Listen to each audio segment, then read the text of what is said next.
Natty make we chant down Vatican now. Bang the ling bling chant down Babylon kingdom. Natty make we chant down Vatican now.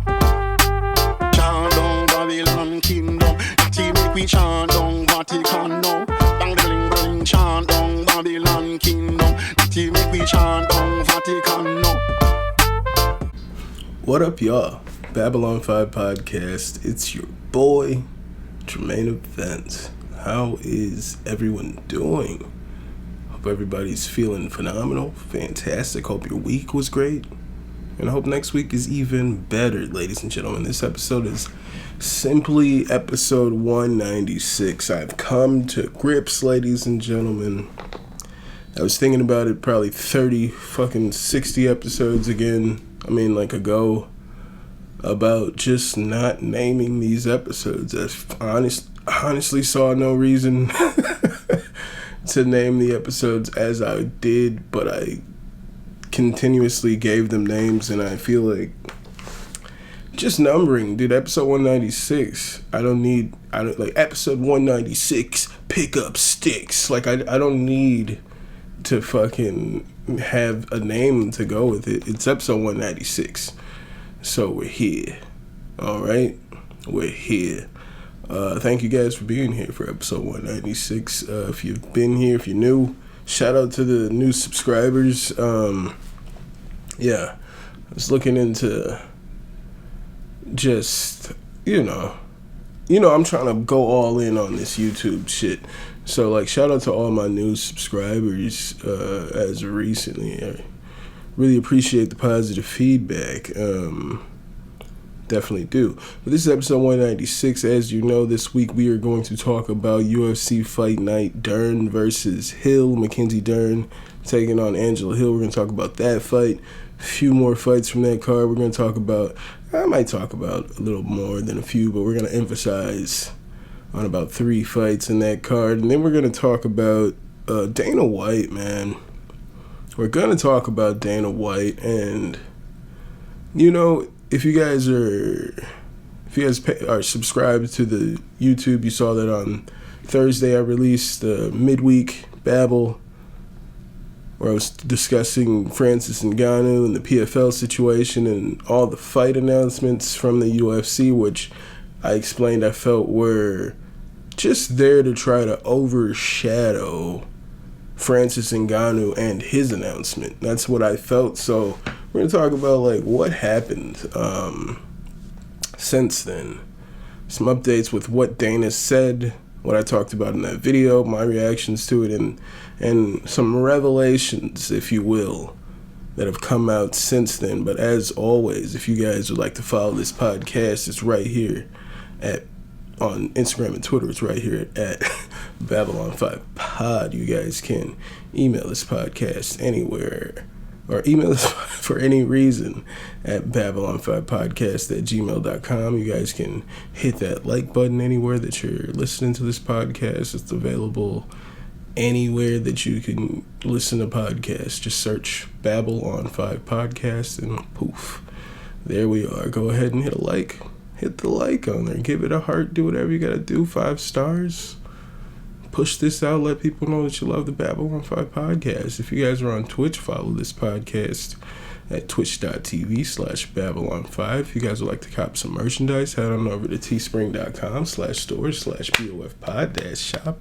And lastly, don't just be my niche, be my patrons. Head on over to patreon.com/Babylon5pod and you can be my patron today, ladies and gentlemen. You can be my patron. So last week, my prediction for Mackenzie Dern versus Angela Hill, as you guys know, I felt like the striking of Dern's was not on the level of Angela Hill, and I thought that would be the crux over 5 rounds of why I picked Angela Hill to win this fight. But unfortunately for one of my favorite fighters, Angela Hill, and my prediction, Dern looked very much improved on the night. Dern fucking put it on Angela Hill, catching her with these standing knees. She just fucking just throw that knee up there, catch her clean on the chin. It was pretty beautiful. And, you know, she's a fucking ace on the ground. She's attacking all these submissions. Angela Hill had to defend quite a few arm bars, and many have tried to defend those arm bars from Mackenzie Dern, and many have failed. Many Tiny have failed to defend those submission attempts. And dude, Dern looked fucking powerful in the stand-up. Her striking was great. She was dropping her with punches. And when she got her down to the ground, and she's just beating her up, and it looked like she was just really fucking Angela Hill up. Angela Hill's face, you know, it didn't look the same. I was like, where the fuck did this Mackenzie Dern come from? All right, where did this Mackenzie Dern come from? Mackenzie Dern absolutely dominated, and I was watching, like, as I was watching, I was like jokingly, you know, I'd say half jokingly, I'm of the opinion that none of these athletes in these combat sports are like 100% natural. I don't believe in that. All right, I just don't believe. Look at that beautiful knee.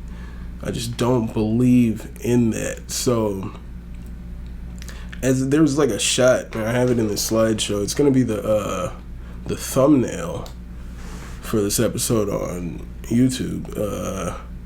But Dern is like throwing a punch on Angela Hill, and her muscles and everything. She's just fucking so fucking huge.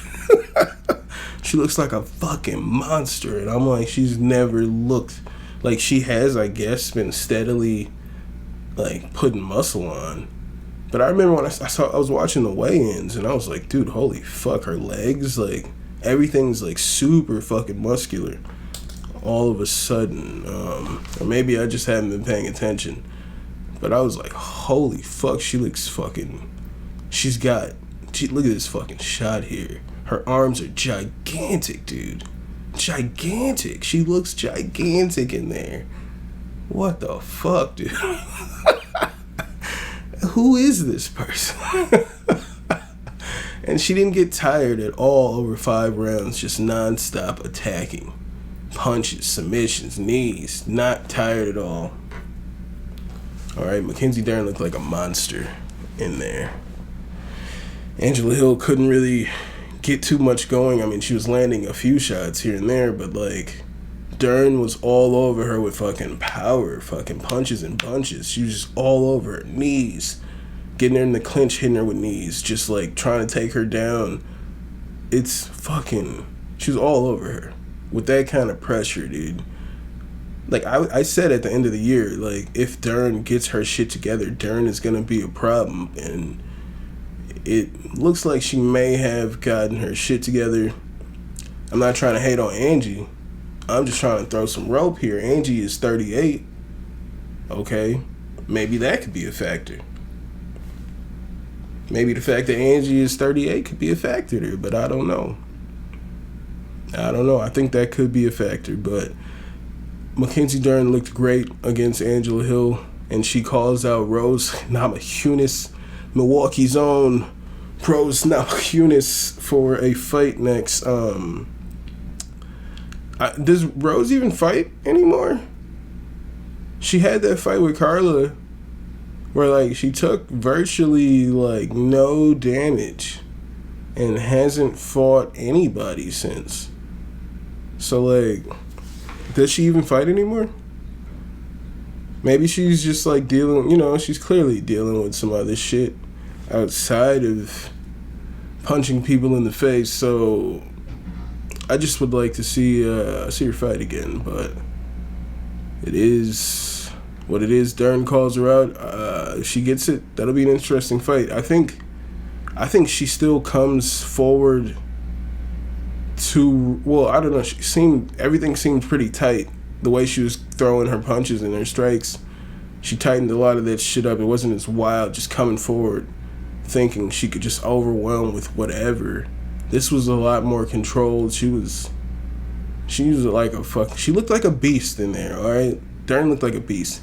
So, but I still feel like the precision and speed of Rose Namajunas is gonna be kryptonite to a Dern that's trying to close the distance.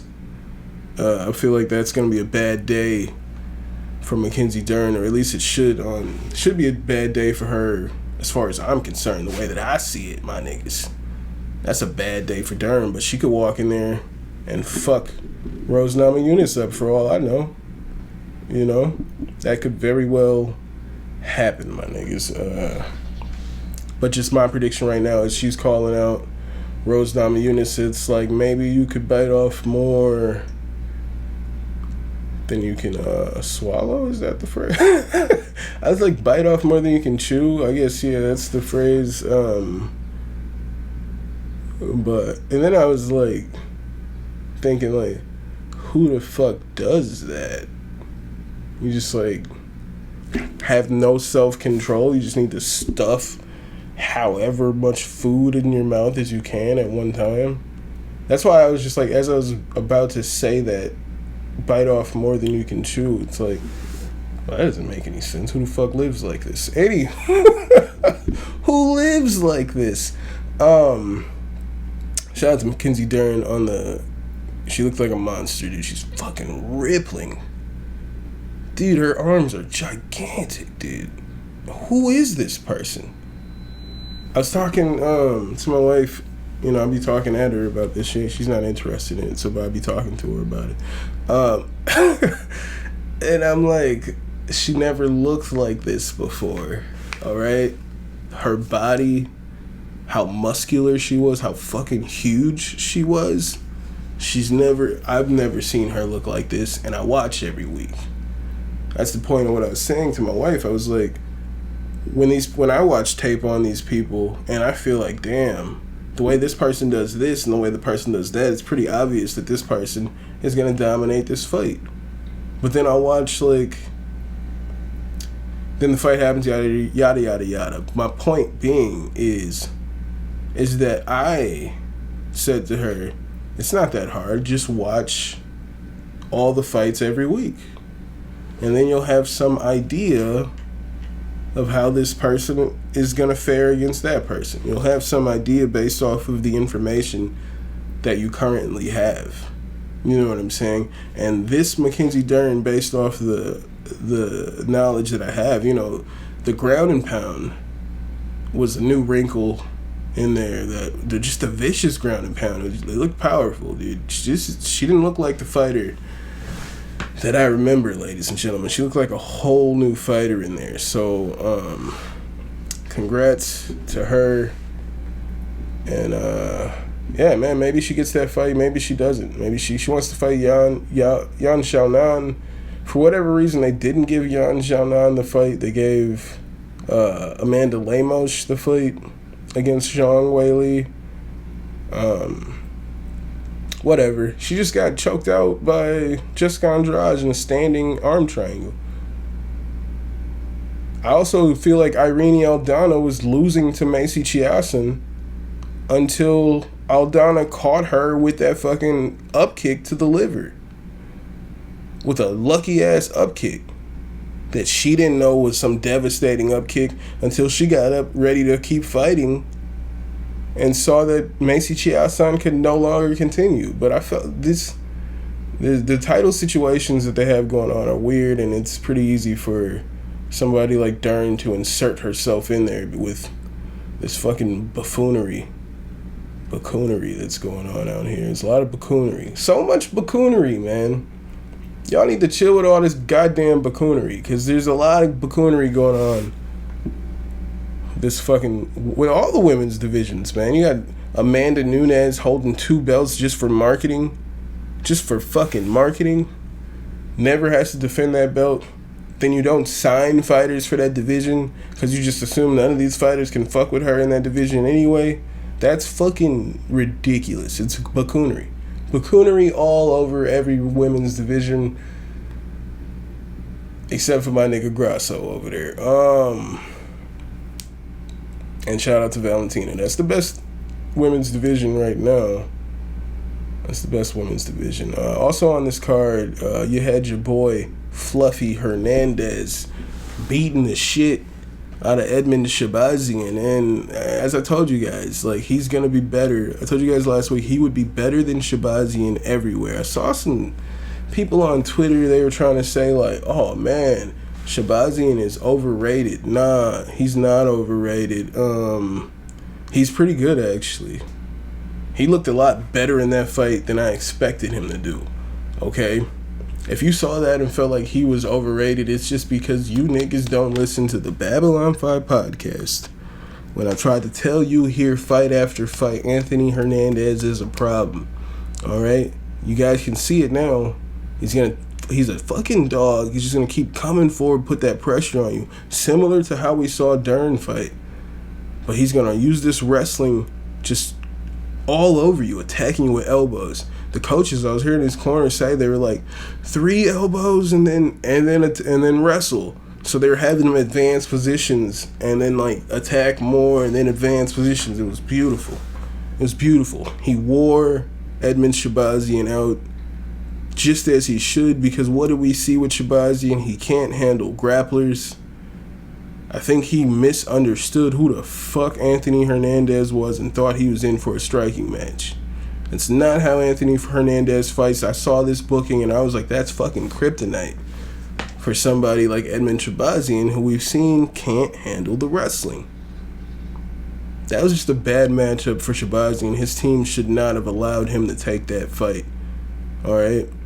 It was a bad booking for him, but I don't know what's next for Hernandez. If he called somebody out, I'm not sure who he called out. I feel like he said he's just ready for whoever they give him next. Yeah, I'm down for whoever he fights. I told you guys last week, he's a tough fight for everybody in the top 15. That was my thought.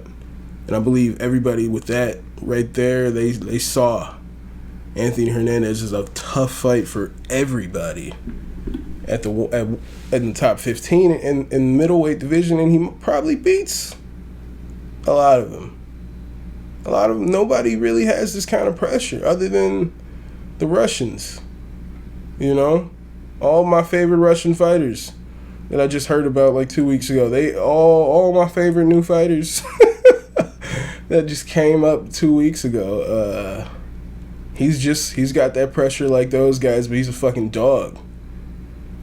Tough fucking Mexican, dude. All the Mexican fighters are just tough as shit. First round, he's fucking getting touched up with that jab from Edmund. They're like, oh, Edmund's hurting him. I'm like, I'm not seeing this boy fall to the ground.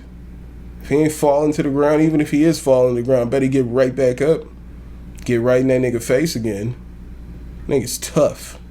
Built Mexican tough, alright? Anthony Hernandez is a beast. I try to tell you niggas about Fluffy. I'd love to see Fluffy versus like Gerald Mearshart next. I think that'd be a cool fight. Is Mearshart ranked?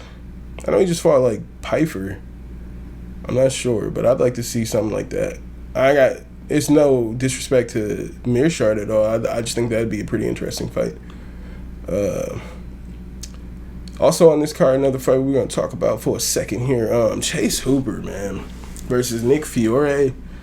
I picked Fiore just because I don't like what it looks like when Hooper gets hit. And even in this fight, ladies and gentlemen, when Fiore was able to land clean on Hooper, his chin just like snaps back and it's like this weird, like, it looks pretty bad.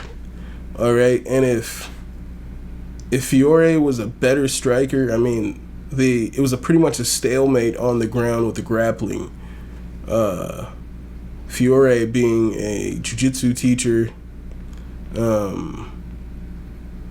and then, it was a stalemate with the grappling. Okay, it was a stalemate with the grappling, but it was but in the stand-up, Chase is like, hitting him with these elbows. He's just stepping in with these elbows, just trying to slice this man up. He's all over him, punches and bunches.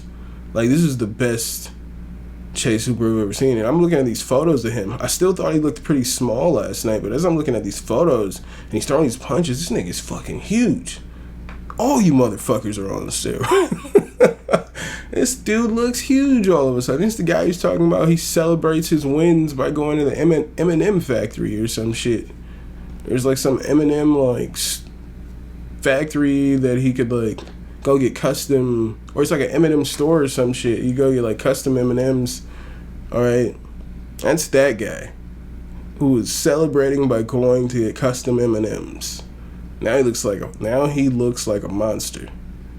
All right, I don't hear him talking about M&Ms no more. Chase Hooper looked like a beast. I say Fiore, if that striking gets a little better, he's gonna be a problem. I think he didn't prepare for this kind of striking from a Chase Hooper. I think that could be a big factor in what happened in the striking here, because this is the best striking I've seen from Chase. But as far as on the ground, Fiore is going to be a problem for a lot of people. But that was a good fight. Chase Hooper looked great in that one. I'm excited to see what this guy looks like at lightweight, because he's definitely a problem for people if it goes to the ground. And the problem before for Chase Hooper was that he needed it to get to the ground. And it was a liability for him if it was standing at all. He was just there to get teed off on, you know. He was just there to get teed off on, and he just pray that he could get his hands on you and somehow get it to the ground. And that he didn't get knocked out before he got it to the ground. But he looked great. So I'm interested to see what Chase Hooper looks like in his next fight. Hopefully at 155 pounds. Dana White, man. So, as I mentioned, Thursday I put out a video, Midweek Babbles, to talk about the announcements of Tuesday. Francis Ngannou announces that he signed with the PFL, right? He announced that, I believe, on Sunday, either Sunday or Monday, he announced that he was going to make his announcement on Tuesday. Tuesday morning, it was either Tuesday morning, Tuesday night. He said Tuesday he was going to announce where he's going. I was off from work Tuesday. I woke up at 4:30, grabbed my phone, and like 4:30 in the morning, and I grabbed my phone, and it's like the notification like just came in. It says Francis Ngannou signs with PFL. I was like, oh shit, that's interesting. Later that day, you know, if you guys want to know about how I felt about that whole contract, go watch the Midweek Babbles on YouTube if you haven't seen it. It's pretty interesting. Go watch it, give it a like, tell your friends about it. So then later in that day, Dana White tweets out, I'm going live in 30 minutes with some announcements, some major announcements or whatever, huge announcements. And it's all these fight announcements. And the one of the fights that I talked about in the Midweek Babbles was Paulo Costa versus Ikram Aliskerov. And one that I said I would talk about later was Aljamain Sterling versus Sean O'Malley. Because honestly, I watch Sterling's podcast. Okay, I listen to his podcast. So when they announced that fight, I was like, I don't even think that fight's gonna happen. That's how I felt, because I was already aware that Aljamain was hurt and was probably not gonna be able. He did an interview with Ariel where he was saying he didn't feel like that was a good timeline for him. All right, he already said these things, so I didn't feel like I needed to even talk about that fight. So that fight seemed weird to me. But Paulo Costa versus Ikram Aliskerov, damn, that's not Ikram, that's Sean. That's Sean Strickland. I wasn't paying attention at all. I'm not wearing my glasses. Anywho, so he, as I talked about it the other day, it's supposed to be Paulo Costa, Ikram Aliskerov, but as I saw on Twitter, people were asking Paulo Costa about the announcement, and he said the UFC is lying. He has not signed a contract to fight Ikram Aliskerov. He said that fight is not happening. All right, he said it a couple times, as I saw on Twitter, and I was like, what the fuck? Dana did just announce these fights because he was trying to overshadow fucking Francis, and I'm like, O'Malley, this fight isn't signed either. He just announced these shits to overshadow Francis. I forget. So when they asked him last night at the post-fight press conference about the PFL situation, and he starts out saying how like he likes the PFL and that they know him, and that if he didn't like a person or a promotion, that he would let them know about it. He, like, everybody would know about it. You know what I'm saying? He would let it be known. And then he goes on to say that the deal with Francis makes no sense. You're going to pay a guy to not fight. Let's listen to this clip, though, because he says he likes them. And then he goes on this whole little rant here. No, what they're doing makes no sense to me. Their business strategy. I'm hearing that they're raising money right now, 280 million, 300 million. 280 million from the Middle East. And I've done a lot of business in the Middle East. Those guys are sharp. They know what to do. I don't know who in the hell would give them $280 million, because I'm hearing they're buying. So yeah, he's saying that PFL is getting 280 million from someone in the Middle East, and because he's saying the whole deal with Francis makes no sense, and that he hears that they're buying Bellator, which has been rumored here. I haven't mentioned it, but this is pretty interesting what he says here. Bellator, right? So you're an organization that's burning cash, have no ratings, and selling. I'm going to go back for a second here, because I just want to repeat that he said he likes the PFL. And if he didn't like the PFL, he would let it be known. Give them $280 million, because I'm hearing they're buying Bellator, right? So you're an organization that's burning cash, have no ratings, and selling no tickets, and you're going to raise $280 million to buy a company that's burning cash, sells no tickets, and does no ratings. It sounds fucking absolutely genius to me. Right? He likes the PFL, and if he didn't like them, he'd let them know. He just shit all over the PFL. Shit all over the PFL, shit all over Bellator. Francis, when he was asked about Bellator, did they make him an offer? He was like, no, they came to me and they were like, yo, at this time, we just can't get into it. So they were like too pussy to go against Dana White. And Dana White still shit on. They were being good little boys. And Dana White still shit all over Bellator. Shit all over PFL. Later on, he goes to say, like, he's like, I don't get the whole thing. He started off with saying he didn't know anything about the deal. But he knew a lot about the deal as he was getting into his rant. And saying how, like, he's like, from what I'm hearing, like, he just suddenly is just hearing all these things, every detail of the contract. He's like, from what I'm hearing, Francis isn't even fighting their champions, which he isn't. He's not set up to fight ONE FC's champions. He's going to fight in the special fight promotion or some shit, or what is it called? Or super fight. He's fighting in the super fight division. He's not fighting in the heavyweight division against the heavyweight fighters. He's fighting in the super fight division. So at some point in that rant where he was talking shit, I was like, this nigga's kind of making some sense there a little bit, but you still hating because you're jealous. If he had signed back, you would have once again like, oh, yep, he's the scariest man on the planet, El Predador. But the nigga was like, nah, nigga, we trying to have niggas fighting in Africa. Trying to get African niggas on the map as far as this fighting shit is concerned, and you was like, nah, nigga, we can't do it. We can't even do it. We was like, we told this nigga we'd give him $8 million a fight. Then Eric Nixon comes out and was like, nah, he said he'd give me $8 million for the John Jones fight if I won. And then my money goes down drastically after the John Jones fight. And it's like, yeah, he's trying to make it seem like he was like $8 million a fight for the rest of your contracts, for the rest of the fights on your contracts. But that's not what he was doing. He was like $8 million for one fight, and then probably go back down to like $200,000 for the next fight. You know what I'm saying? That's what the top dudes, unless you're like Conor McGregor, Make probably you lucky if you get like 100 to 200,000 to show, and then you get double that if you're lucky if you win. I was gonna talk about McGregor forever, but I haven't finished it. I've watched the first two.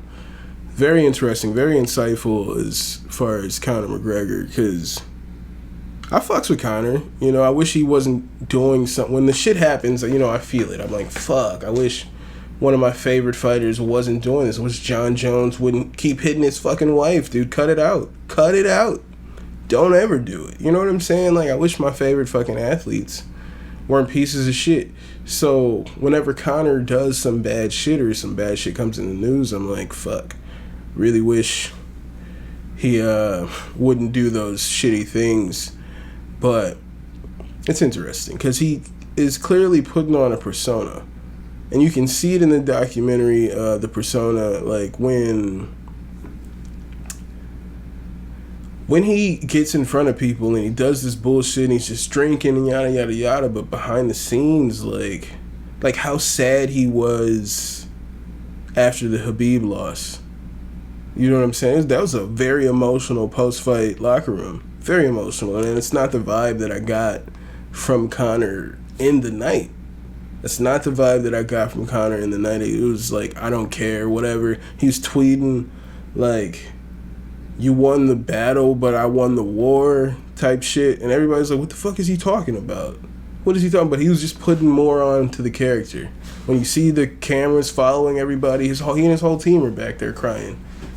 Everybody was emotional at the end of that. So I haven't finished it. I watched like the first 2 episodes.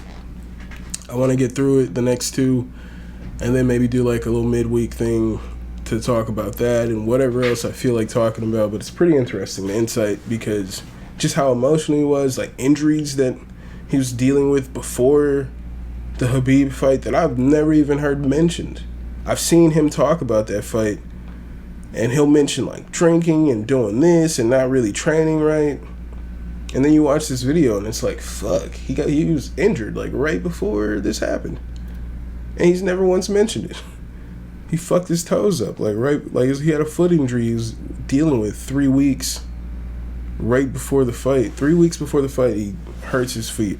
He like breaks his toes. He's dealing with I think something else happened to him too. But I've never heard him mention these things.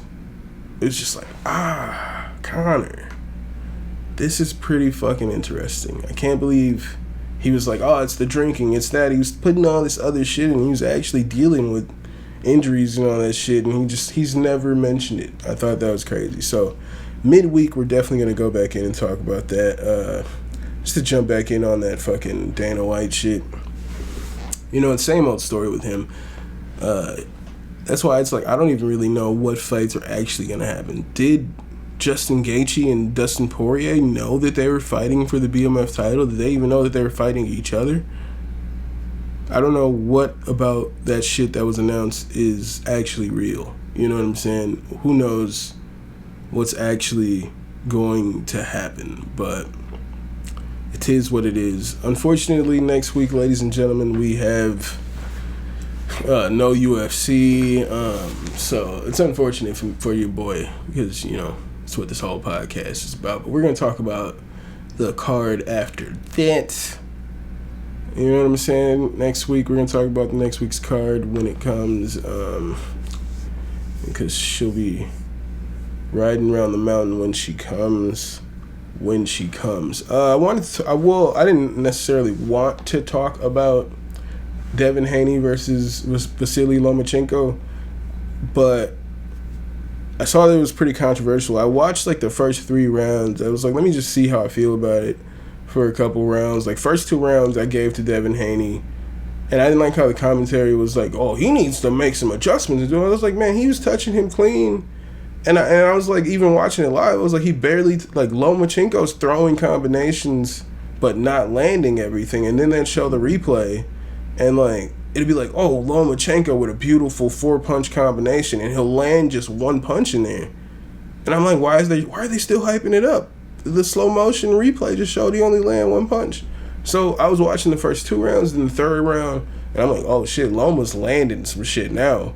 He was catching him by that point. So yeah, I didn't finish that. I'll maybe talk about that in the midweek babbles. I'll try to get that out like Wednesday, if anything. But yeah, I'm gonna get up out of here, guys. Thank you guys for being here another week. It's episode 196. If you guys want to follow this podcast on Instagram and Twitter, it's at Babylon5Pod. You guys can email this podcast at Babylon5Podcast@gmail.com. If you guys would like to hit that like button anywhere that you're listening to this podcast, subscribe if you're right there on YouTube. If you like the cool videos and all the Zoom and shit. Yeah, I was telling you niggas last week, I was upset because I didn't get the camera and all this shit. And yeah, I think this looks pretty cool, personally. Let me know how you guys feel about it, if you'd be so kind. And yeah, give this a like, hit subscribe.